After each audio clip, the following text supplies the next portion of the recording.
Hi, welcome back to my channel. Today, we'll be discussing How to Snag an Alpha by Kimnyeong. Before we get started, there will be spoilers, so if you don't want to be spoiled in this manhwa, go ahead and click off now. No worries, I'll catch you next time. For those of you who decide to stick around, let's go over some content warnings and get ready, this is a long one. There may be references to male pregnancy, self-deprecation, prejudice, sexism, specifically in regards to secondary sex, violence, excessive drinking, assault, invasion of privacy, age gap, gossiping, strained familial relationships, cheating, not between the main couple, manipulation, mentions of death, corruption, dubcon, overwork, alcoholism, mentions of abortion, mentions of miscarriage, kidnapping, confinement, disordered eating, child abandonment, child abuse, ageism, PTSD, blood, drugging, police, slut-shaming, power imbalance, experience gap, and politics, as these things do appear in the manhwa. But if that's okay with you, let's go and get started.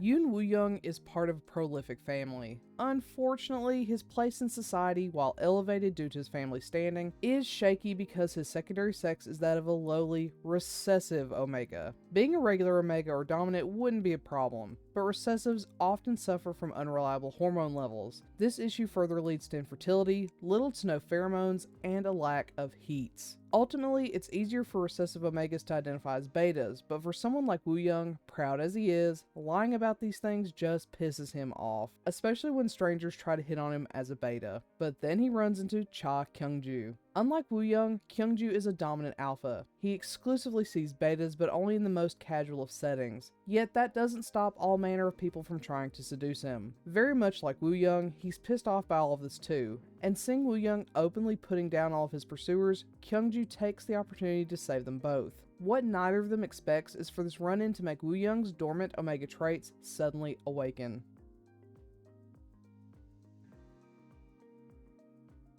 To start with, this might surprise some people, but I despise this art style. It isn't the worst thing I've seen by any means, but there are aspects of it that just rub me wrong in every way possible. Woo-young in particular hurts my soul. He eats a ton, and the panels of him eating are some of the worst panels I've ever seen. I think he's supposed to appear cute and endearing, but I was immensely disgusted. I also think their baby looks more like an alien than a baby, which isn't great when compared to all of the cuter BL babies I've seen. There are pretty panels, of course, but the style is overall inconsistent and just unattractive, in my opinion. With that said, there are a lot of sexy panels, and a lot of those are the best looking ones. It's interesting to note that the main story is entirely softcore. There is not a penis, lightsaber, or otherwise to be seen, though it is very suggestive all the same. It certainly falls under the smutty mature category, but it's pretty tame relative to other BL. Then we get to the side stories. With Genie and Ju-young, boom, lightsabers. So with that in mind, if you're hoping for the same sensual softcore throughout, be warned that is not the case with the side stories. Unfortunately, another difference between the main stories and the side stories is the quality of the stories themselves. The relationship is certainly a whirlwind, which within itself isn't a bad thing, but in this case, it feels completely nonsensical. The story beats disappear before we've even had time to experience them. There are a couple of examples, but some of the worst ones are the transition from Kyungju being an ass to Woo-young to loving him, and from Woo-young living with Kyungju to being kidnapped back to his family home. The transition from red flag to green flag happens so quickly that I didn't think Kyungju was all that mean until later in the story, when he feels regretful for being, quote, so cruel to Woo-young, which means we were supposed to perceive him as a red flag. Then the other issue, Woo-young's kidnapping, occurs and it is all but ignored until the side stories. It seems like things were accidentally cut out, but I have no evidence that this wasn't intentional. The whole story just ends up being confusing as a result.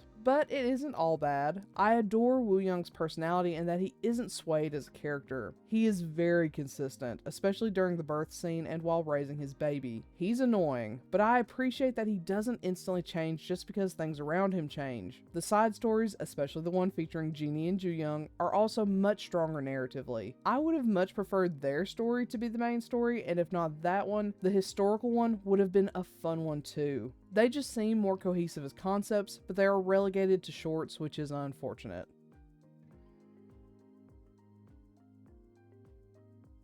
With all that being said, this is a huge miss. Even though there are some strong elements to it, such as the side stories and the concept of male pregnancy, which I'm a huge fan of, there is too much to dislike for me to recommend this. I feel like I've seen a lot of commentary on how beloved this title is, which honestly scares me because I feel so vehemently different, but here we are. I'm glad I read it, but I would not read it again. So have you read How to Snag an Alpha? If so, what do you think? Do you agree with my assessment? Do you not? Let me know in comment below. Otherwise, I'll catch you next time. Bye!